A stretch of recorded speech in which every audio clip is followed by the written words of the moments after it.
हिंदुस्तान के जुनूब को, south India को बाहर निकाले, बंगाल को बाहर निकाले, तो लगभग ये मुल्क अक़लियतों के लिए और अक़लियतों में बिलखुसूस मुसलमानों के लिए, क्योंकि वो सबसे बड़ी अक़लियत है, ये मुल्क उनके लिए तंग किया गया। यहाँ हिंदू राष्ट्र ऑलरेडी एग्जिस्ट कर रहा है, ऑपरेशनल फंक्शनल है, उसका ऐलान नहीं हुआ है, रस्मी नहीं है, रस्मी तो फंक्शनल नहीं है, अडॉप्टेड नहीं है कॉन्स्टिट्यूशन, फंक्शनल है। आपकी इक़्तिसादियत पे हमला है, पहचान पे हमला है, इबादत पे हमला है, वाक़ियात पे हमला है, ज़िंदगी का हर वो शोबा जिससे ज़िंदगी का ये सिलसिला चलता है, वो जिससे कौमें परवान चढ़ती है,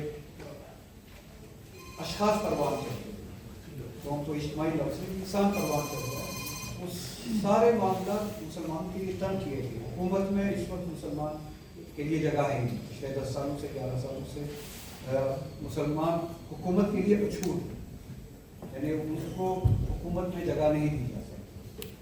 आप रहिए दूसरे दर्जे के शहरी, आप रहिए, आपके कुछ महदूद हुकूक रहेंगे।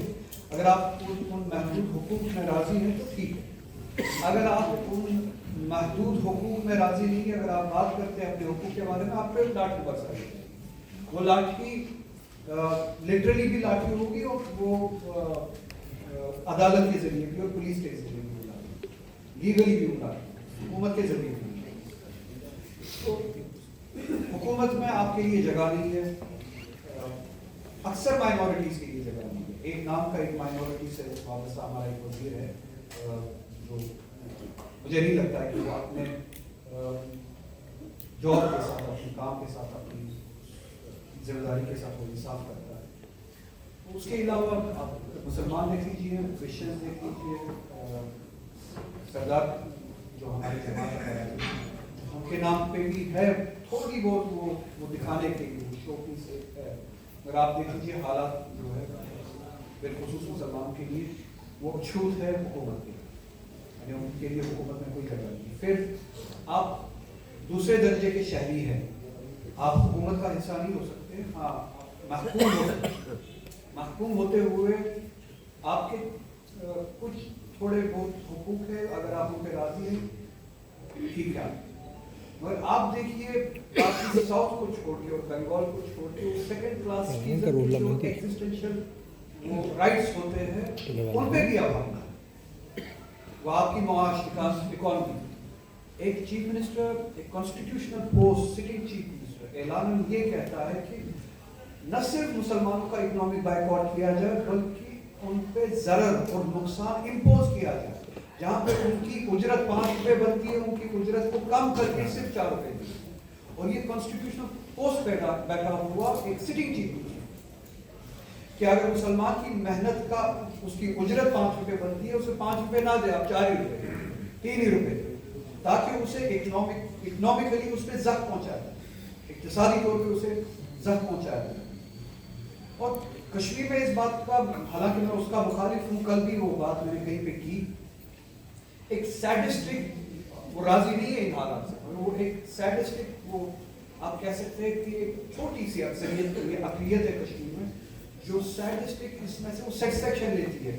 अब इनको पता चलेगा कि हमारे साथ क्या होगा, इनने कभी हमारे बारे में बात नहीं की, इनने कभी हमारे मामला के बारे में संजीदगी नहीं दिखाई, अब इन पे भी गुजर रही है। कश्मीर में शायद एक छोटी सी मिनिस्ट्रियल माइनॉरिटी है, वो इन हालात को इस तरह से देखते हैं कि अब जो हम पे गुजरी थी अब इन पे गुजरेगी और गुजर रही है। शायद इनको एहसास हो कि कश्मीर पे क्या गुजरेगी, अब शायद इनको एहसास हो कि इनकी गलतियां कहाँ पे थी। मैं उसमें राजी नहीं, मैं समझता हूँ कि यहाँ से कोताहियाँ हुई, बेशक हुई, जो माइनॉरिटीज है मेजॉरिटी, ये हिंदुस्तान एक वोकल माइनॉरिटी की मीरास नहीं है, जागीर नहीं है। ये जो राइट विंग एक्सट्रीमिस्ट मेजॉरिटी में जो दिख रहे हैं वो हिंदू में भी मेजॉरिटी में नहीं है, हाँ वोकल एक माइनॉरिटी है हिंदू में, पर जिन्होंने कंसोलिडेट किया उनको छोड़ के हम नहीं चाहते हैं कि किसी के साथ ज्यादती, मुसलमान हो, चाहे वो हिंदू हो, चाहे वो क्रिश्चियन हो, चाहे वो सिख हो, चाहे कोई हो। और आप देखिए जो कश्मीर पे गुजर रही थी वो अब मुसलमान के साथ दूसरे इलाकों में भी गुजर। एक तो आपको इंतजामियात से बाहर किया जा रहा है, एडमिनिस्ट्रेशन से बाहर किया गया है, आपकी इकोनॉमी को हर्ट किया जाता है, आपकी आइडेंटिटी को अटैक किया, आपकी न सिर्फ इकोनॉमी को बर्दाश्त नहीं किया जाएगा, पहले आपको हुकूमत में बर्दाश्त नहीं किया जाएगा, फिर उसके बाद आपको आपकी इकोनॉमी को बर्दाश्त नहीं किया जाएगा, उसके बाद अगर सिर्फ आप अपनी आइडेंटिटी लेते घूमें, इकोनॉमी है नहीं आपकी, हुकूमत के मामला में आपका अपना दखल है नहीं, अब आपकी आइडेंटिटी बची है, उस आइडेंटिटी पे भी हमला किया जाता है, चाहे वो कश्मीरी 17 साल का एक नौजवान क्यों ना हो उत्तराखंड में, चाहे अखलाक नाम का गुजर क्यों ना हो, चाहे वो संबल क्यों ना हो, चाहे इस तरह की कितनी लिंचिंग्स क्यों ना हो, ये इकोनॉमिक लिंचिंग्स नहीं, ये आइडेंटिटी पे लिंचिंग है। इकोनॉमी तो उससे ऊपर है, आपकी इकोनॉमी को तबाह कर दिया गया, उसके बाद आपकी आइडेंटिटी उसको भी बर्दाश्त नहीं किया। It is a functional right wing Nazi Hindutva society functional. उसके बाद आपका क्या बचता है? आप ज्यादा से ज्यादा हर जगह से मायूस होकर एक जगह पे, और जो कामिल शेल्टर है, जो कामिल वो जगह है जहाँ से न सिर्फ आपको सुकून मिलता है बल्कि हिम्मत भी मिलती है, उम्मीद भी मिलती है। आप अपने दीन की तरफ मुड़ते हैं, आपको हिम्मत फिर खुदावंद ताला की बारगाह में ढूंढते हैं, आपके उस इदारे पे भी हमला है, खुदावंद ताला के बारगाह पे भी हमला है, जिक्र होता है। आपकी आइडेंटिटी दूसरे दर्जे की सिटीजनशिप की लेवल पे आपकी इकोनॉमी बर्दाश्त नहीं की जाएगी, वो भी खत्म की जाएगी, उसके बाद आपकी बचती आइडेंटिटी उसमें भी हमला किया जाएगा, उसके बाद आपका बचता है एक सुकून की जगह, एक रिफ्यूज की जगह, वो इबादत गाह, वो भी बर्दाश्त नहीं किया जाता और उस पर भी हमले किए जाते हैं। ये सब फंक्शनल है, ये सब ऑपरेशनल है। इसके बाद किस हिंदुत्व राष्ट्र की आप बात कर रहे हैं या इंतजार कर रहे हैं? मैं कह रहा हूं, अर्ज कर रहा हूं, बंगाल को आप निकाल दीजिए और जुनूब साउथ के कुछ रियासतों को आप निकाल दीजिए, ये हकीकत है इस वक्त हिंदुस्तान मुसलमानों की। और अब दूसरी मायने, पिछले क्रिसमस पे आपने देखा कि ईसाइयों के साथ क्या हुआ और किस जरूरतमंदी के साथ। कोई इस बारे में जिक्र क्यों नहीं करता है? आप सोशल मीडिया देख लीजिए और आप उन गुमराह जवानों की हरकतें देख लीजिए, हुजूर की शान में किस हद तक गुस्ताख किया हो, गालियां दी जाती है, उसको पैट्रनेज देती है कौम, पुलिस, अदलिया, या ये सारे जो चेकर्स है, जो चेक एंड बैलेंस रखते हैं कॉन्स्टिट्यूशन के हवाले से, वो सारे तमाशा देखते हैं, बल्कि एनेबल करते हैं। इसके बाद आप किस दिन का इंतजार कर रहे हैं कि आपको बताया जाए कि आप रस्मन हिंदुत्व राष्ट्र में? मैं आपसे सिर्फ इतनी गुजारिश करना चाहता हूं कि जिस दिन के खौफ से हमें डराया जाता है कि हम इस मुल्क को उस चीज में तब्दील करेंगे और हमें डराया जाता है, हकीकत वो लागू हो चुकी है, वो अमल में है, वो प्रैक्टिस में है।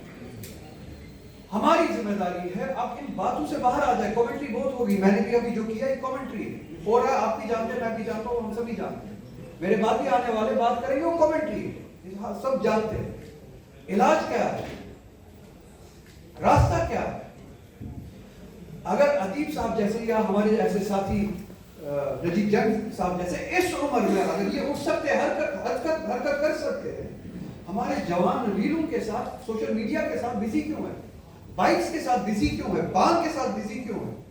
हमारे नौजवान रात भर बिरयानी के साथ बिजी क्यों है? गोश्त के साथ बिजी क्यों है? अपने माश के साथ बिजी क्यों है? ला युकल्लिफुल्लाहु नफ्सन इल्ला वुसअहा, ये कुरान है। इनकी इतनी वुसअत थी, इन्होंने वो इंतजाम किया, जवानों में इससे ज्यादा वुसअत है, उनसे उससे ज्यादा हिसाब लिया जाएगा। बात यह है कि आपको न कोई लड़ाई करनी है, न कोई झगड़ा करना है, न कोई फसाद करना है, अपने हुकूक के लिए खड़ा होना है और पूरी शिद्दत से खड़ा होना है। मेरे भाई ने कहा यहाँ पे कि आपको बहाना नहीं देना है कि आप पे केस किए जाए, हर एक बात से मुतफिक हूं, और हजारों राय हो सकती है, आरा हो सकती है, इनकी राय मुझसे बेहतर हो सकती है, मेरी राय शायद गलत हो, मैं अपनी राय सामने रखूंगा। कब तक आप इस डर से दबे रहोगे कि हम पे केस ना किया जाए? आप कब तक वो मोहलत देते रहेंगे कि हम पे केस ना किया जाए, इसलिए हम आवाज नहीं उठाएंगे?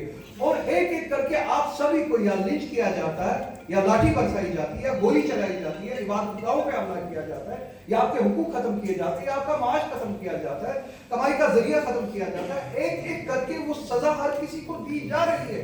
جس سزا کے ڈر سے آپ خوف سے بیٹھے کہ ہم پہ وہ سزا وارد نہ کی جائے. کرے کیس کرے کتنے کرنے ہوگا بشرطے کہ آپ قانون کے حساب سے, امن کے حساب سے, اصول کے حساب سے اپنی لڑائی لڑیں. یہ سچ اور جھوٹ کی لڑائی ہے. آپ کتنا بھی پرامن ہو, آپ پہ کیس کیا جائے گا, آپ اس کے لیے حاضر رہیے. آپ اپنے حق کی بات کو اس خوف سے نہیں دبا سکتے. بس ضرورت اس بات کی ہے, ہاؤ ٹو اسٹینڈ.